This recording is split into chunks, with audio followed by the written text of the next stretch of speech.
જય સ્વામિનારાયણ મિત્રો. હવે આજે આપણે 11 કોમર્સમાં અર્થશાસ્ત્રની અંદર આપણે પ્રકરણ નંબર 7 નો અભ્યાસ કરવાનો છે મિત્રો. પ્રકરણનું નામ છે ભારતીય અર્થતંત્ર. બરાબર. તો પહેલો પ્રશ્ન છે, સ્વાતંત્ર્ય પૂર્વે અથવા આઝાદી પહેલા ભારતના અર્થતંત્રનો પરિચય આપો. 5 માર્ક્સનો પ્રશ્ન પરીક્ષામાં પૂછાશે મિત્રો. આની અંદર 8 મુદ્દા છે.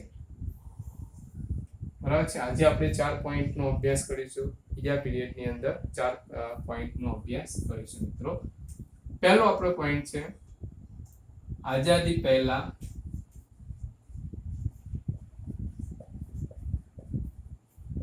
ભારતનું અર્થતંત્ર.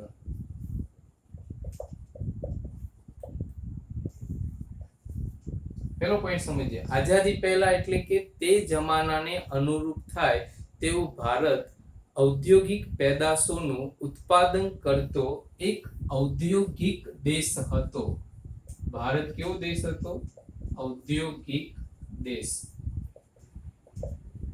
આઝાદી પહેલા એટલે કે તે જમાનાને અનુરૂપ હોય તેવી ચીજવસ્તુઓ અને સેવાઓના પેદાશોનું ઉત્પાદન કરતો ભારત એક ઔદ્યોગિક દેશ હતો. એટલે કે 17મી અને 18મી સદી દરમિયાન ભારત દેશ સુતરાઉ કાપડ,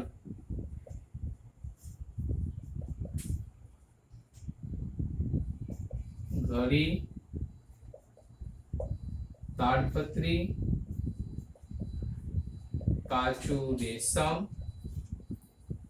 17મી અને 18મી સદી દરમિયાન સુતરાઉ કાપડ, ઘડી, તાડપત્રી, કાચું રેશમ જેવી ચીજ વસ્તુઓની નિકાસ કરતો હતો. વિચાર કરો કે ભારત આઝાદી પહેલા પણ દેશમાંથી ઘણી ચીજ વસ્તુઓની નિકાસ કરતા હતા. બરાબર છે. તો એ સમયગાળા દરમિયાન એટલે કે આઝાદી પહેલા પણ ભારત દેશની અંદર એક સાહસિક વેપારીઓનો વર્ગ અસ્તિત્વમાં હતો. બરાબર. સાહસિક વેપારીઓનો વર્ગ અસ્તિત્વમાં હતો. આ આઝાદી પહેલાનું અર્થતંત્ર હતું. બરાબર. પહેલો પોઈન્ટ હતો કે આઝાદી પહેલા તે જમાનાને અનુરૂપ હોય તેવી ચીજ વસ્તુઓ અને સેવાઓનો ઉત્પાદન કરતો ભારત એક ઔદ્યોગિક દેશ હતો. 17મી અને 18મી સદી દરમિયાન ભારત સુતરાઉ કાપડ, ઘડી, તાડપત્રી, કાચું રેશમ જેવી ચીજવસ્તુઓની નિકાસ કરતો હતો. એટલે કે આઝાદી પહેલા પણ ભારત દેશની અંદર સાહસિક અને સમૃદ્ધ વેપારીઓનો વર્ગ અસ્તિત્વમાં હતો. બરાબર છે. ત્યાર પછી આપણે બીજો પોઈન્ટ સમજીએ. ભારતમાં ઈસ્ટ ઇન્ડિયા કંપનીની સ્થાપના.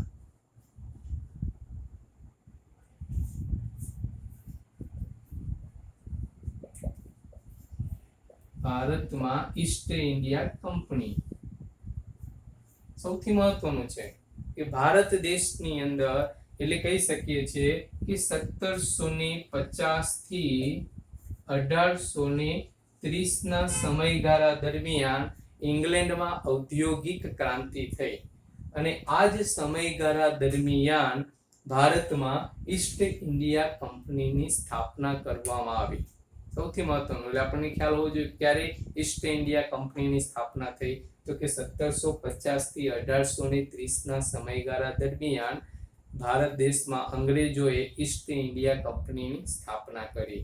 આ કંપની એટલે કે ઇંગ્લેન્ડે સ્થાપી હતી અને આ કંપનીની સ્થાપવાથી ઇંગ્લેન્ડ સરકારે પોતાના ઉદ્યોગો અને કારખાનાઓને વિકાસને અનુકરણ કરી તેવા ઉદ્યોગોની રચના કરવામાં આવી હતી. બરાબર. જેને પરિણામે ભારતના ઉદ્યોગો વિદેશી હરીફાઈ સામે ટકી શક્યા નહીં અને ભારતના ઉદ્યોગોની પડતી આવી. બરાબર. દાખલા તરીકે આપણે સમજી શકીએ છીએ કે ઈસ્ટ ઇન્ડિયા કંપનીની સ્થાપના કરવામાં આવી તો સુતરાઉ કાપડની આયાત કરવામાં આવી. સુતરાઉ કાપડની આયાત કરવામાં આવી જેને પરિણામે ભારતના હાથસાળ ઉદ્યોગો પડી ભાગ્યા. એટલે સૌથી પહેલું મોટું નુકસાન આપણને સુતરાઉ કાપડમાં થયું. બરાબર છે. ત્યાર ઉપરાંત આપણે કહી શકીએ છીએ કે મકાન ઉપર પતરા ચણવામાં આવ્યા, તાંબા પિત્તળના વાસણોનો ઉપયોગ થવા લાગ્યો, જેને પરિણામે આપણે નળિયા અને માટીના વાસણો બનાવતા પ્રજાપતિઓના ઉદ્યોગો ઉપર ખૂબ જ માઠી અસર થઈ હતી. બરાબર છે. તો આપણે કહી શકીએ કે આ ઈસ્ટ ઇન્ડિયા કંપનીની સ્થાપના કરવાથી ભારતના ઉદ્યોગો પડી ભાગ્યા. અને આ ઈસ્ટ ઇન્ડિયા કંપનીની સ્થાપના કરવાથી કયા ઉદ્યોગોને વધુ ફાયદો થયો? તો કે ઇંગ્લેન્ડના લોકોને કે જેના ઉદ્યોગો અને કારખાનાઓ છે તેમના ઉદ્યોગોને આધારે જ ઉદ્યોગોની અહીંયા સ્થાપના કરવામાં આવી હતી. એટલે એવા ઉદ્યોગોની જ રચના કરવામાં આવી હતી કે જેનાથી ઇંગ્લેન્ડ સરકારને ફાયદો થાય. બરાબર છે. ઓકે મિત્રો, આ ખાસ યાદ રાખવાનું એક વાક્યમાં કે ઈસ્ટ ઇન્ડિયા કંપનીની સ્થાપના ક્યારે કરવામાં આવી? 1750 થી 1830 ના સમયગાળા દરમિયાન ઈસ્ટ ઇન્ડિયા કંપનીની સ્થાપના કરવામાં આવી હતી. ઓકે, ત્યાર પછી આપણે ત્રીજો પોઈન્ટ અહીંયા સમજીએ. આધુનિક ઉદ્યોગોનો વિકાસ.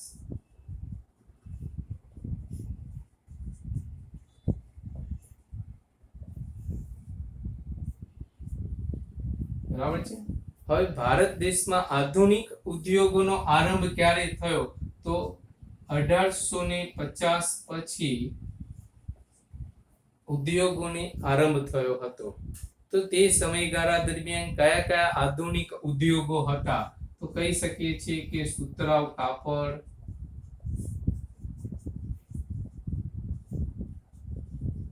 સનની મિલો, ચાના બગીચા, ખાંડના કારખાના,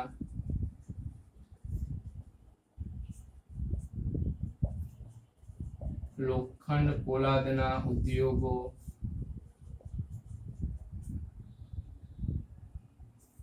બરાબર, એવા ઘણા બધા ઉદ્યોગો જે આધુનિક ઉદ્યોગો તરીકે ઓળખવામાં આવતા હતા. તેમાંથી મહત્વના બે આધુનિક ઉદ્યોગો જેવા કે સુતરાઉ કાપડ અને સનની મિલો એ આધુનિક ઉદ્યોગો તરીકે ઓળખવામાં આવતા હતા. સુતરાઉ કાપડના ઉદ્યોગો હતા કે જે દેશની મૂડીથી સ્થાપવામાં આવ્યો હતો, જ્યારે સનની મિલો જે ઇંગ્લેન્ડની મૂડીથી સ્થાપવામાં આવ્યો હતો. ખાસ યાદ રાખો, સુતરાઉ કાપડના ઉદ્યોગો કોની મૂડીથી સ્થાપવામાં આવ્યા? ભારતની મૂડીથી. અને સનની મિલો એ ઇંગ્લેન્ડની મૂડીથી સ્થાપવામાં આવ્યો હતો. ત્યાર પછી પોલાદના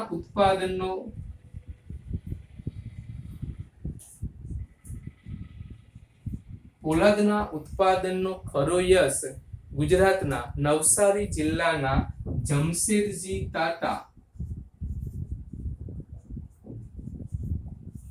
તાતાના ફાળે જાય છે. બરાબર, જેમને લોખંડ પોલાદના ઉદ્યોગોની શરૂઆત કરી હતી. પોલાદના ઉત્પાદનનો ખરો યશ નવસારી જિલ્લાના શ્રી જમશેદજી તાતાના ફાળે જાય છે, જેમને 1907 માં તાતા આયર્ન એન્ડ સ્ટીલ કંપનીની સ્થાપના કરી હતી. ખાસ કેમ પૂછાય? 1907 માં જમશેદજી તાતાએ કઈ કંપનીની સ્થાપના કરી હતી? તો 1907 માં તાતા આયર્ન એન્ડ સ્ટીલ કંપનીની સ્થાપના કરી હતી. બરાબર છે. બીજું વિશ્વયુદ્ધ નો અંત ક્યારે આવ્યું હતું? બીજા વિશ્વયુદ્ધ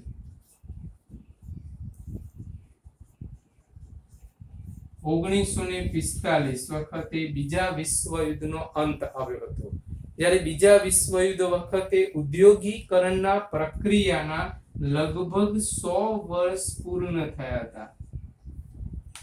બીજા વિશ્વયુદ્ધના અંત એટલે કે 1945 નો અંત હતો. તે વખતે ઉદ્યોગીકરણની પ્રક્રિયાના કેટલા વર્ષ પૂર્ણ થયા હતા? 100 વર્ષ પૂર્ણ થયા હતા. તો કે 1946-47 ના સમયગાળા દરમિયાન અથવા આજ આઝાદી પહેલાના સમયગાળા દરમિયાન ઉદ્યોગોનો રાષ્ટ્રીય આવકમાં હિસ્સો 8% જેટલો હતો, જ્યારે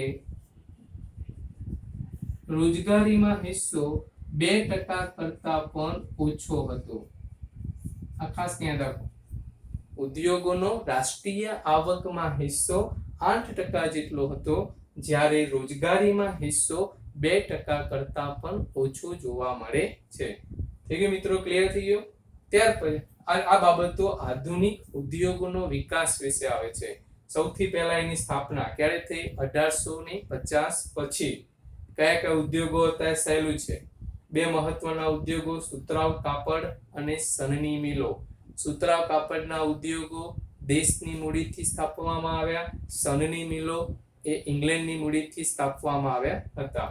ત્યાર પછી પોલાદ ઉત્પાદનનો ખરો યશ નવસારી જિલ્લાના શ્રી જમશેદજી તાતાના ફાળે જાય છે. 1907 માં તાતા આયર્ન એન્ડ સ્ટીલ કંપનીની સ્થાપના કરી. બીજું વિશ્વયુદ્ધ 1945 માં અંત આવ્યો. તે વખતે ઉદ્યોગીકરણના પ્રક્રિયાના 100 વર્ષ થયા. રાષ્ટ્રીય આવકમાં ઉદ્યોગોનો હિસ્સો 8% છે અને રોજગારીમાં હિસ્સો 2% કરતા પણ ઓછો જોવા મળે છે. ક્લિયર થઈ ગયું? ત્યાર પછી આપણો ચોથો પોઈન્ટ સમજીએ કે રેલવેનો વિકાસ.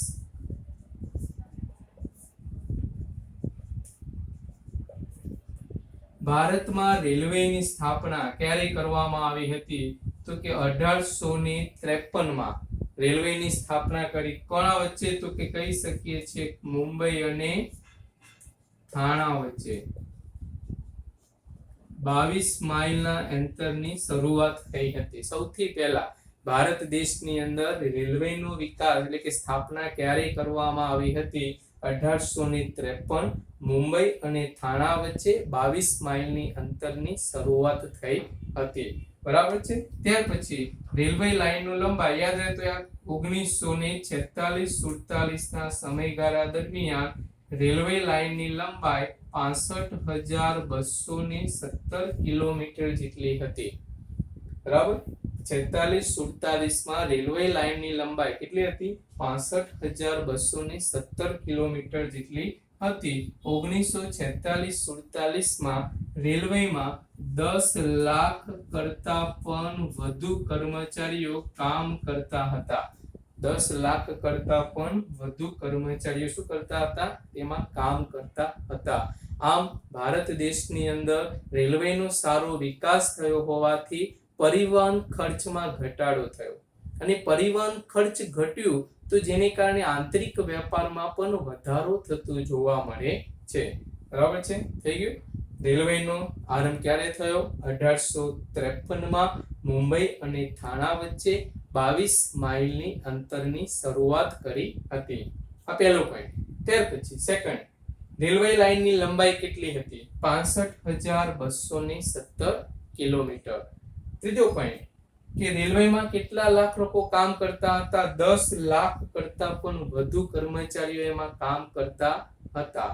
છેલ્લો પોઈન્ટ છે કે ભારતમાં રેલવેનો વિકાસ સારા એવા પ્રમાણમાં થયો, જેને પરિણામે પરિવહન ખર્ચ ઘટ્યું અને પરિવહન ખર્ચમાં ઘટાડો થયો તો આંતરિક વેપારમાં વધારો થતો જોવા મળે છે. થઈ ગયું મિત્રો, ક્લિયર? આ હતા આપણે અડધો પ્રશ્ન અહીંયા પૂર્ણ થાય છે. આજે 4 પ્રશ્નો 4 મુદ્દા થયા છે. આવતીકાલે એટલે કે બીજા 4 મુદ્દાનો આપણે અભ્યાસ કરીશું મિત્રો. Okay, clear? જય સ્વામિનારાયણ.